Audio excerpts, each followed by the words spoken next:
The following is a hockey podcast out of Vancouver and Surrey, British Columbia. It'll only consist of a lot of puck talk and even more BS, or in actual words, banter and satire. Enjoy, and as always, go Canucks go.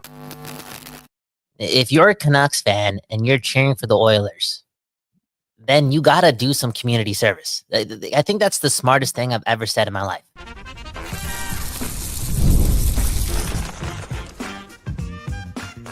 You're Locked On Canucks, your daily podcast on the Vancouver Canucks. Part of the Locked On Podcast Network, your team every day.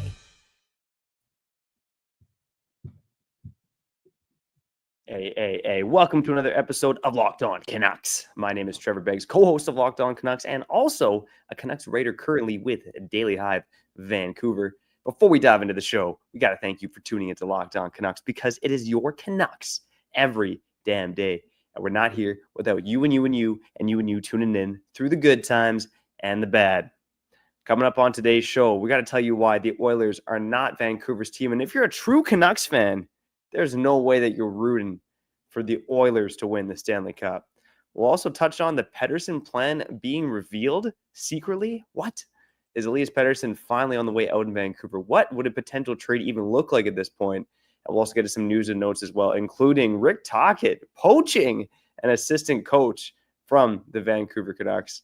All that and more coming up on today's show. But before we get into it, let me introduce my co-host, Kyle Bowen. Happy hump day, brother. How you doing?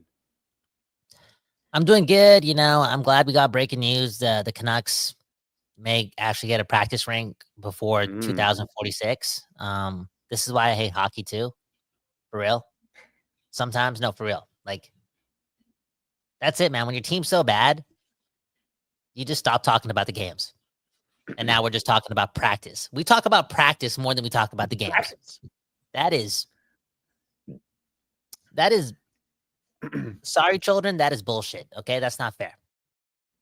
All right. Anyways, I said it off the top. If you're a Canucks fan and you're cheering for the Oilers, community service, bare minimum. That's quite honestly what you have to do. Again, emphasis on bare minimum. You do you cheer how you want to cheer. I'm disappointed in you. But again, if you represent this fan base, you represent this city, and you cheer for the team that eliminated us 13 months ago, I'd pick up some garbage off the road, okay? Feed the homeless. Do something. Because the hockey gods are watching. We don't have a Stanley Cup. We've been past the second round 55 plus years. Now our fan base is going to cheer for the team that eliminated us 13 months ago. Trevor, just take it away. Yeah, I mean, there's a lot of casual fans out there, especially ones that I've talked to, even in my day job, being like, "Go Oilers, go!" That ain't Canada's team, and every time I'm like, "Hell no!" I'm more Vancouver than I am Canadian, and honestly, I've gotten a lot of pushback. I like that. But I know that some of the people I'm talking to just aren't true Canucks fans, right? If you bleed the blue and green, you can't paint your body in blue and orange, okay? It just doesn't make any sense. And look, you can see the argument both ways, and hit us up in the comments, interact with us. If you're cheering for the Oilers, give us the rationale, because you could say that, Stetcher and Podkolzin are on Edmonton, and Brad Marchand's on Florida. People find different ways to cheer for different teams. But if you're a true Canucks fan, you cannot, I repeat, cannot cheer for a rival team that's been in your division, a team that, like you said, Kyle, knocked us out of the playoffs 13 months ago. And, casual fans might be, painting the blue and orange on their face and, pretend to be Fugazi Oilers fans. But the real fans like you and I are thinking, man, if we only won Game 7 last year, it could have been a very different story for both the Edmonton Oilers and the Vancouver Canucks. Well, you got to go there, man. Revisionist history. And then taking a shot, man. Real Canucks fans don't cheer for the Oilers. You can't. I don't know if you can say that in 2025. I think HR is about to call you. I may have a new co-host. I just said it. You said it, and you meant it. And I'm happy that you did mean it, because someone had to say it. And again, not to side with the other side too much, but times are desperate. People are getting older. Life's expensive. It's microwaves, okay? They get you sick now, okay? Microwaves. You know what I'm saying, Trevor? Life's hard out here. And a lot of Canucks fans are desperate for, seeking the extraordinary when watching the NHL. And again, the Canucks have been in the Western Conference Finals. They've been past the second round 3 times in 50 plus years. Not good enough. And I think it's leading to not just the casual, but again, some Canucks fans just wanting anything to latch onto when it comes to June hockey. And man, the Canadian tie-in and all that is making it more real and real. And, I saw it last year too, walking around the neighborhood.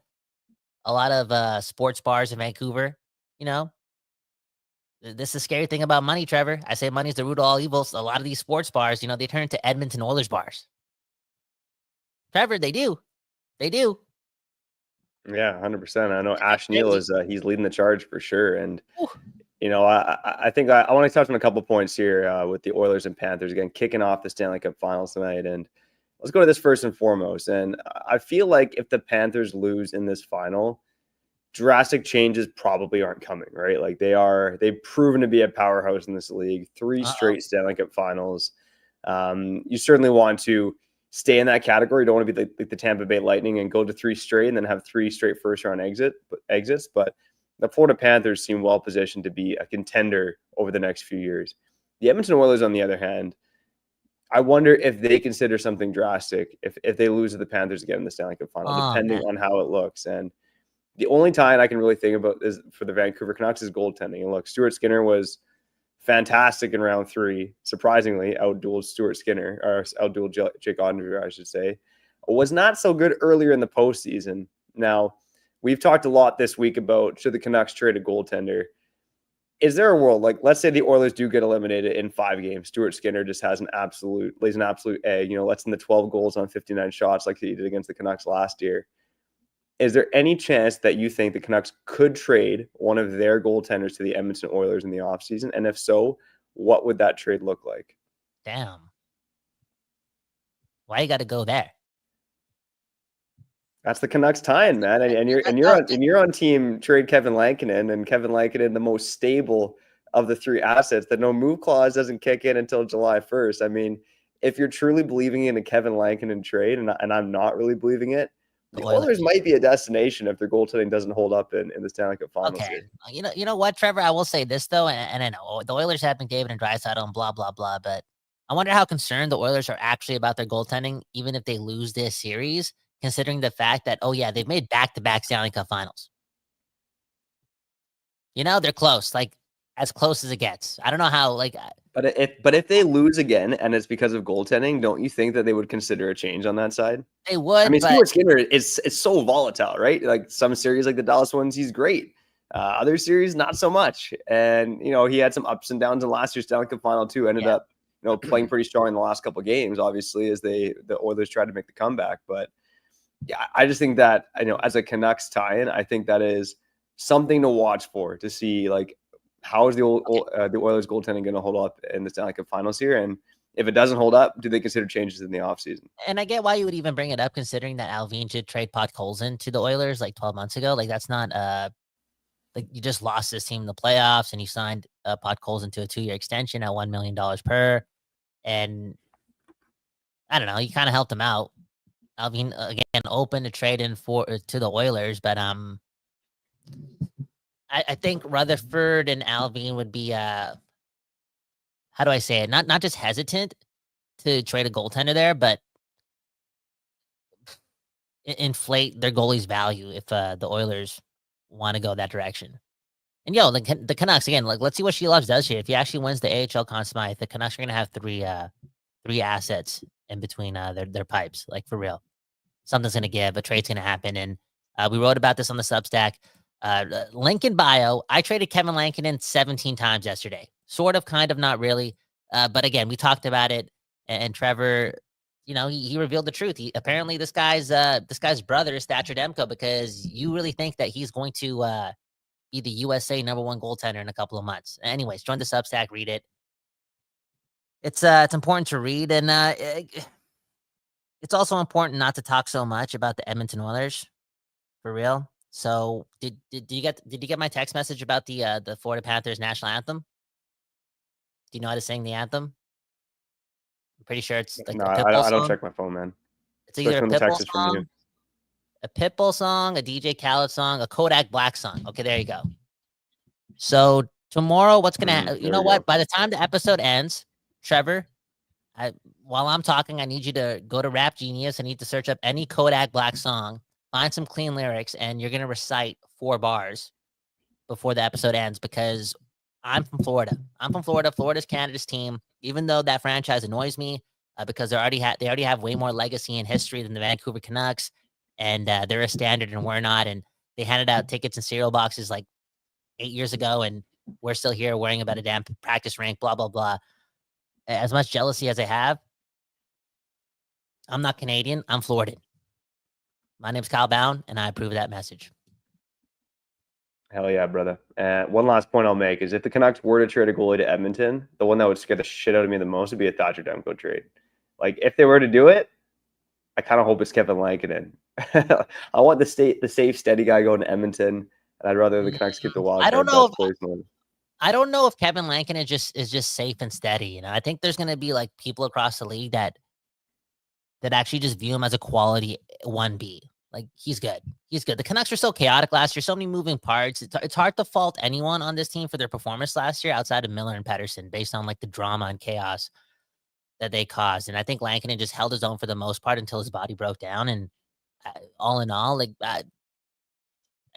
for me right now, trading Demko and trading Lankinen is like trading the same thing.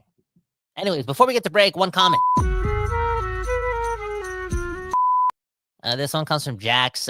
Yo, thanks for the $10, man. Trevor, you can have it. You can have it. Honestly, you can have the $10 here. Do something. Father it to.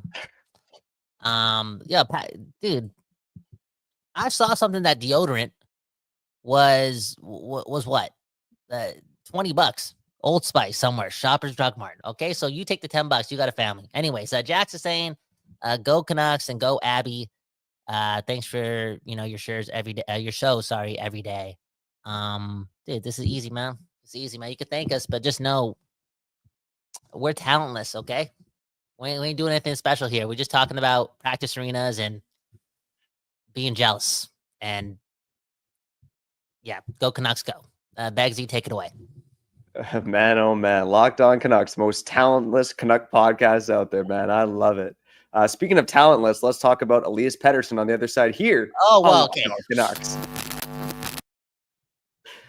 Oh, man. From talentless to talking about a bag full of nuts. Man, oh, man. I love shouting out our friends over at Wonderful Pistachios because when I want to snack this delicious and nutritious, the first thing I think about is shoving a big old handful of nuts in my mouth, okay? So make sure that you crack into a good source of protein with Wonderful Pistachios.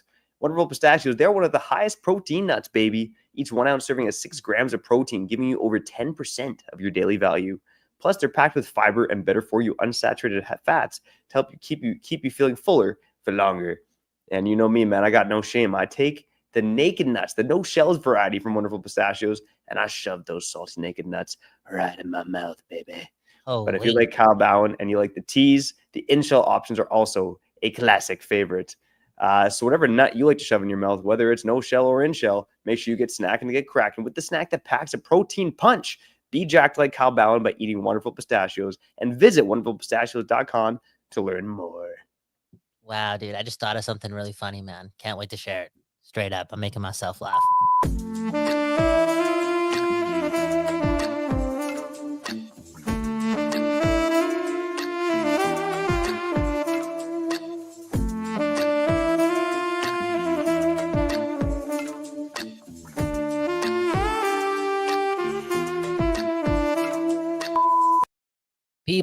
People, we back doing this, and that's talking about your Canucks and the Oilers and Florida. Yeah, just Trevor, the more and more I think about this, the more and more I think about how you've probably cost me a couple years of my life. If you think about it, man, talking about just hockey in general and just, I was happy. I'm not going to lie. I was happy for a bit. Like, I'm like, oh, all this hockey is so good for me. Like all this playoff hockey, the game was such in a good place. I'm entertained. This feels like I'm watching a regular NFL game, like the value was there. And then I realized that today's the start of the Stanley Cup Finals and the Oilers. Bro, they're probably going to win. It hit me today. That's why I'm depressed, Trevor. You could tell I'm sad and I'm off my game today. It's because it hit me today that How do you stop Draisaitl and McDavid 2 rounds in a? You know what? Let's get to the comment. Hands dried and saying Florida strong. That's Canada's team. Sorry for what I just said 20 seconds ago. Trevor, you know what we're going to start in the show, okay? And I want everyone to share it. If you have an X account, a Twitter account, whatever, Facebook, whatever, man. We the South, okay? We the South. We the South, bro. Fuck the Oilers, okay? For real. Go Florida, go. The new state of hockey, the new home of hockey. Hey, move the Hockey Hall of Fame to Florida. Name the Stanley Cup after Florida. Keep it there. Keep it there. Just keep it there. Have it. Whatever, man. Whatever, dude. Take Drake too. You can have Drake. Take him. Thank you. Thanks for your service. We the South. Get the job done. Bring it home. America. And yeah. I love it. Yeah, you know what? It is go Panthers go up here, and I don't even want to entertain the idea of the Oilers potentially winning. Of course, it's possible, but I will deal with it when it comes, man. Sometimes you got to live life like Jim Benning and live day by day. Speaking of today for your Vancouver Canucks, you know, one of the stories of the day, and I see in the comments, this made Mother Knucker sick to his stomach, saying he's homesick today, but even more sick hearing all of this PD. Yeah, there you go, Trevor. You're just causing everyone. You're causing everyone pain. First, I told you ruined years of my life, and this guy called me this morning. He's like, "Oh, why don't we just talk about Elias Pettersson being left out of a graphic to season ticket holders?" Blah blah blah. It's like, Trevor, man, you got a family. First of all, straight up, and I knew that you sending this to me earlier in the day, like at what was it, 7:30 in the morning, 6:30 in the morning? I don't even know. Like, Trevor, you're waking up first thing in the morning. This is the first thing you're thinking about, huh? Get a grip of things, Trevor. Anyways, you sent me this, and you're like, "Oh, isn't this strange? Isn't this remarkable? Isn't this extraordinary? Elias Pettersson left off of a graphic when the team needs money and more season tickets, and they don't have Mr. 11.6 on the graphic. They got Quinn Hughes. They got Jake DeBrusk. They got Kiefer Sherwood. They got Connor Garland, but they don't got Elias Pettersson. You know, I don't want to go there, but I'll let you go there. What are you thinking about?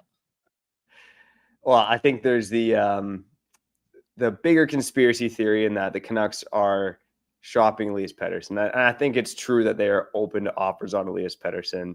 I think the cold hard reality is that those offers probably suck, and we'll touch on those in a sec, what they could even potentially be. But when I saw this come out today, I think it's just trying to appease the fan base, right? Like, Pettersson is probably one of the least popular players in this market right now, right? I talk about those casual fans who are cheering for the Edmonton Oilers. Those casual fans I talk to are also not a fan of Elias Pettersson, right?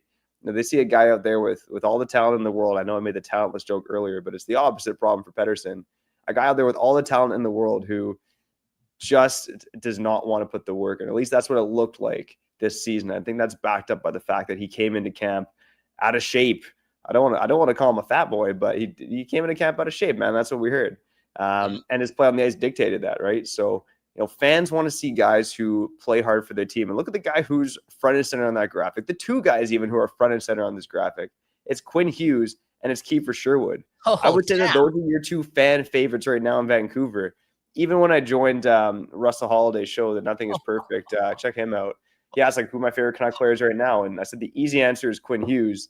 But the other answer is probably Kiefer Sherwood, because you want guys that bleed the blue and green and lay it on the line every night. And, you know, again, we got to hope and pray that Pettersson's going to do it. But last season, he was far from it. Wow. So Pettersson's costing this team even more money, right? Because now when Sherwood goes to the negotiation table this summer, he's like, yo, look at this graphic. If you look at all the other players that are in season ticket renewal graphics and look how much money they're making. Crazy, man. And Trevor, you're so dark right now. Again, the darkest guy of the program, Trevor Beggs, raise your hand. Trevor, the fact that you made this an issue for me and made it seem true, and now the way you spun the whole, fans connect to Sherwood more than they do with Pettersson. I'm switching up your words and putting them in a blender, but that's what you're telling me, and I'm like, the Canucks marketing team, that was definitely 100% a conscious decision. I was like, yo, we're probably going to get more renewals because people like, they actually love Sherwood. And right now, Pettersson, man, like put this guy on a poster and nobody's showing up to the event. Like, I wonder if Elias Pettersson was playing at Fortune Sound Club. He's like, yo, I'm going to play some music. Like, I'm a DJ. I wonder if it would sell out. Dude. That's a great question. That's a great question. I think that would be some bad PR right now. I mean, look, I'm all for guys having outside hobbies. What about DJ Mika Zibanejad, right? Yeah.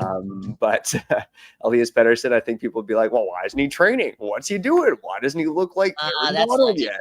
Yo, on that note, man, can this guy wear Balenciaga again? Can this guy rock some Newton again? Can this guy rock like designer again? I don't know. Can he start taking some more photos? Like, I don't know. Just feel himself. Like, I know he had that 1 year where, he had Kuzmenko and whatnot and Bruce Boudreau and the team sucked, but he was good like that year. But I feel as if this team, like they need a lot of swagger and a lot of, there's nothing wrong with the cockiness. They just need some bravado and swagger. And Pettersson, man, no longer being himself. Trevor, what if you couldn't be yourself every day and you have to show up to work? You have to be a certain way. Maybe he needs to, I don't know, like I don't want to say a looser leash because I don't know if I can get in trouble for that. And right now, this guy's just, again, stay in Vancouver, boot camp, blah, blah, blah. David Goggins, just don't do anything but train. Like, they already got him on a tight leash, but I'm missing the personality. I'm missing I guess to bounce off of Mother Nucker. Like, I'm actually sick and tired of the Elias Pettersson BS too. Like, I want to talk about the good stuff, the cool stuff, and all that. And I'm sick and tired of this guy looking defeated and sounding defeated. Right? And yesterday I was at I was at coffee with Yogi. Yogi. Yogi? Yogi, right? Yogi, right? Shake it. Yeah, Yogi. That guy, Yogi. Not Svechkovsky. Yogi was he was so annoyed talking about the Canucks. I could tell that he was like, maybe he was a little upset with me for bringing it up. Because it's so miserable talking about this team sometimes. Like, the only new thing that we talk about is the practice arena. Oh, the practice arena. Again, we're talking about practice more than the games. It's a damn shame. It's gross. It's disgusting. It's BS. It really is. And I connect that to Pettersson. You look at him all season long, like his energy was just not there. He just checked out early on. And yeah, that's not fair. He's getting paid 11.6, blah, blah, blah. But man, oh man, this team, obviously more than ever, they don't need to trade him at pennies at the dollar. But yo, the more and more I look at how they're moving, I think they are going to trade him. I'm making that call right now. I don't know if Elias Pettersson is a Canuck come July 1st. For real. But B, they just need this guy coming back and just being himself and just embracing the challenge and overcoming all this and understanding that, like, it's just hockey, man. Like, don't let us get to you. Like, don't let a podcaster get to you. Don't let a tweet get to you. Just do your job, play hockey, enjoy the game, read a couple books, hang out with Quinn Hughes, and then hang out with Quinn Hughes again. Repeat. Now, is that hard, Trevor? Shouldn't be that hard, man. Shouldn't be that hard. But look, in terms of the Pettersson trade, it's interesting that you're calling it now. First, you called me the darkest guy on the program. Now you're the one calling the Pettersson trade. Think about it. Think about it. Think about how much all the talking and yeah, they're encouraged, but then you still hear rumors last week of like, oh, they're still gonna shop him, and then like this whole graphic thing. I don't know, like it's kind of weird to me, man. Yeah, it's a little strange, and I'll say quick before we cut to break. So Elliot Friedman was on Sportsnet 590 recently, mentioned that Pettersson is on the market, but he said that Alvin's preference and the Canucks' preference is to keep him in Vancouver. And you know why? That's probably because the offers are horseshit for Elias Pettersson. Oh. Like, are you even getting the Miller return for Pettersson at this point? Hell no. What, a first, a middle six center, and a prospect defenseman? I don't even think you're getting that for Pettersson right now. Like, if you're trading Pettersson right now, it's probably like a Pettersson for Josh Norris type of deal, like another youngish center who has issues. Like, that's where we're at right now. So I would be surprised if they traded Pettersson because I think they're going to get next to nothing for him. And it would be like a Pettersson for Josh Norris swap. That's just the cold hard reality of where we're at right now. Maybe there's a team out there, and we've talked about in the past, there might be a couple teams out there who are bigger believers in Pettersson than most of this fan base, than probably most of the teams around the league. but the dude just had 45 points, getting paid $11.6 million. You're going to get next to nothing for Elias Pettersson now. So I think it's probably like a Josh Norris-like return. You get like another, young-ish center or mid-20 center who's had some of his own struggles. That's kind of the return you're looking at right now. So I'd be pretty surprised if they traded him, to be honest. I mean, at least Josh Norris and Hughes are best friends, right? Like I said, man, I'm so sick and tired of not talking about hockey, man, and talking about the Oilers, man. Every day I text my cousin Nav. He doesn't even reply to me. I just write jealous. I'm jealous. Every day I wake up jealous, Trevor. You try living a life like that. You try living a life like that, Trevor. You're lucky, man. You got people to hug around you. You wake up in the morning, beauty's all around you. I wake up in the morning, I go on my phone, and then the Oilers are still playing hockey. Great, thank you. Man, oh man, I'll come over to your house and give you a hug, buddy. Thank you, man. F my kids for a day, man. No problem. Yep. No problem. Thank you. All right, let's wrap up the other side. Get to a couple of comments and talk about Rick Tocchet poaching a coach from the Vancouver Canucks. That's coming up here on Locked On Canucks.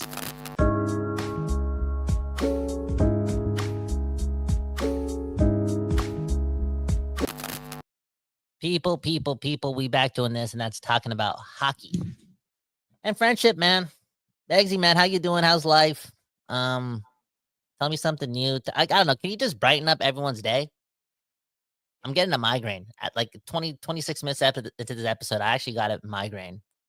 It's crazy. I held it together, like ever since I returned back from the show, or from my, my contract dispute with Locked On. Like I came back and I've been optimistic, right? Oh, hockey's great, man. What a beautiful game. And I did my best, Trevor, but I'm back to being, that word. I don't want to say it. Dude, I maybe I'll have to get Deepak Roberts back on the show, but if you want a little optimism, man, I'll give you a couple points. First off, you talk about us like, oh, it's so sad we're not talking about hockey, and I agree. But 30 other NHL teams and 30 podcasters and NHL teams are in the exact same position as us. So this isn't a unique thing to Vancouver. It's also June, baby. The sun is shining. I went for a run down the White Rock Pier last night. Boom, bam. Looking at the sunset. Come on, man. Brighter days ahead. And also, I think we got the best damn fans in the world here on Locked On Canucks. Mother Knucker, offering to come up from Dallas just to give you a big old hairy hug, man. So, I mean, come on, man. How can you hate life when we got the best fans in the world? Yeah, Trevor, I'm not a hippie, bro, like you, okay? I'm not like, what's the saying? Glass half full? Yeah, I'm a glass half full type of guy. What is that? I don't even know, like, what that means. Okay? Anyways, man, like, Trevor, you can't get used to mediocrity. Like, the answer you gave on that the wedding speech you just gave me, like, the first one was like, yeah, you know what? At least we're used to being shit. Trevor, man. You need to take your lunch break and eat some ice cream, man. Life is sweeter than this, bro. I'm telling you, dog. It's not good enough. It's not good enough, okay? Trevor, it's not good enough. And 29, what do we have? 27 more days left in Canucks history. That's what it feels like. Are they going to be able to figure out all this before July 1st? So much is on the plate. They need a second line center. Oh, what are they going to do with Elias Pettersson? Blah, blah. Like, this is crazy. This is crazy. Yo, that same guy, Yogi, like, he was telling me how, like, he really thought we had something when we had JT Miller, Bo Horvat, Elias Pettersson, Brock Besser, and Quinn Hughes after 2020. I'm like, 3 of those guys might be gone. Like, by the time this, like, month ends, like, no Besser, it's like, whoa. And then it's like, how do we replace these guys? And it's like, oh, we can't because we didn't use asset management. I'm stressed, man. How are they going to do this, man? You look incredibly stressed, man. And I am. I'm going to change gears quickly here because you keep mentioning this character Yogi, and you're not talking about Yogi Svechkovsky, who was in the news today. Rick Tocchet and the Philadelphia Flyers announced that Yogi Svechkovsky is joining their coaching staff. We talked about this yesterday, actually, in the Kevin Dean episode. Talk about who the F is this guy, who the puck is this guy, I should say. And I mentioned that I'd be surprised if Yogi Svechkovsky came back. I mean, the Canucks offense was mediocre last year. Yeah, a lot of that's on the players, but the power play seemed like it was kind of lacking some movement and creativity at times. Not only were they bottom 10 in goals, they literally had like the second least amount of shots in the NHL, right? And the guy like Yogi, who was kind of in charge of the skills, you saw him running graphics at 6-on-5 there when the Canucks were down in games, in charge of the power play. It seemed like he did a bit of a mediocre job. I know there's some rumblings about him in the Vancouver scene as well and his hockey academy. I won't go too much into that, but if you get the damn, minor Trevor. hockey, maybe you've heard. But yeah, so I don't think it's a huge loss to the Vancouver Canucks that Yogi's going to go join Rick Tocchet. And I mean, congratulations, Philadelphia. You had one of the worst offenses in the league this year. And now you have Rick Tocchet and Yogi Svechkovsky behind the bench. Suck it. There you go, Trevor. I like that, man. Broad Street bully, Begsy bully. No, honestly, I wasn't disappointed that Yogi left. And Trevor, you never know. Come on, don't doze our life. You don't know who was having. I promise you, I was having a coffee with a guy named Yogi. Maybe I signed an NDA. Can't say the last name, but maybe I was talking to this dude that just joined Tocchet. You know, he was asking for advice. Oh, should I go to Philadelphia or should I stay in Vancouver? You know what I said? I said, go to Philadelphia, man. Get the hell out of here, man. Okay. we don't need you, bro. Not now. Because I want change, you know. I want like the leadership change, especially at the coaching staff level. You know, knowing that like Foot got promoted, I think that in itself allows fans to believe, like, yo, okay, well, everything around him, I hope it's different. I hope it's different, and they're gonna get that, like Kevin Dean and whoever's gonna come in and be the assistant. I also heard that that Pittsburgh, and this is according to Elliot Friedman, they're really close to like naming a head coach, and that makes me happy because I feel like Manny Malhotra's going to stay another extra year. Because I was kind of scared there that like he was going to go to Pittsburgh. Yeah, and that was a rumor reported by Rob Rossi originally, right? So, yeah, I mean, that would be a big benefit to the Vancouver Canucks because I think, we're all giving Foot a chance here in Vancouver. I mean, like, let's go put our feet in some ass or whatever you want to say. Mm-hmm. But I think a lot of us are hoping that Manny Malhotra or thinking that he's still the coach of the future here, right? He seems like a more sure bet to successfully run an NHL bench than Adam Foote. And maybe that's my bias. I've been saying that before the hire. I've been saying that after the hire. I got to stick to it. Still giving Adam Foote a chance, man. Adam Feet, the head coach of the Vancouver Canucks. Yeah, we love the guy. But still, I think Manny Malhotra is the guy to be in charge. Hello. My name's Adam Feet, head coach of the Vancouver Canucks. My favorite Canucks podcast is Locked On Canucks. If you have a foot fetish or feet fetish like me, hit the like button, subscribe, and thank you. Go Kyle and Trevor. Love ya. Thank you, head coach of the Vancouver Canucks, for co-signing us. And I guess on that note, hit the like button, subscribe to the show. We got to the end of the show, and we always go through the same spiel, but you can save a life by hitting the like button. Okay, Trevor's got a family. I got a girlfriend. Her birthday's coming up. Trevor, what did she get me for my birthday? What's the answer? Do you know what she got me for my birthday? You can say it. Can I say Rogaine? Did she get you Rogaine? She get Rogaine. Okay, Trevor. Anyways, I got to take her out to get her nails done, and she wants to go whale watching. And I'm like, yo, why the hell you want to go whale watching? The Canucks you don't even want to watch the Canucks right now. Let's not do that. Let's not do that, man. Anyways. Before we wrap up here quick, I'm seeing this from James Moore, and I confirmed this quickly. It looks like the Pittsburgh Penguins have named Dan Muse as their new head coach. Just dropped within the last couple hours here. 42 years old, has 20 years of coaching experience, including 5 years as an assistant coach with the New York Rangers. So there we go. Dan Muse of the Pittsburgh Penguins, Manny Malhotra staying with the Abbotsford Canucks for now. And dude, you didn't even read the Kodak Black lyrics. You can't promise. Okay. I got the Kodak Black lyrics right here. Okay, ready? Okay. 2 or 3 more minutes. Oh, you have them? You have the lyrics? Yeah, I got them right here. Okay. All right. Okay. It's Lil Kodak, the finesse kid. Boy, who hot as me? Told the doctor I'm a healthy kid. I smoke broccoli. I will run around your whole board like Monopoly. Oh boy, you's a broke boy. Flocka's got you beat. What? Did he just say that F word? Flocka's got you beat. Flocka's got you. You know what Flocka means, bro? You gotta watch your mouth, bro. Trevor, come on, man. Come on, dude. What's going on here, man?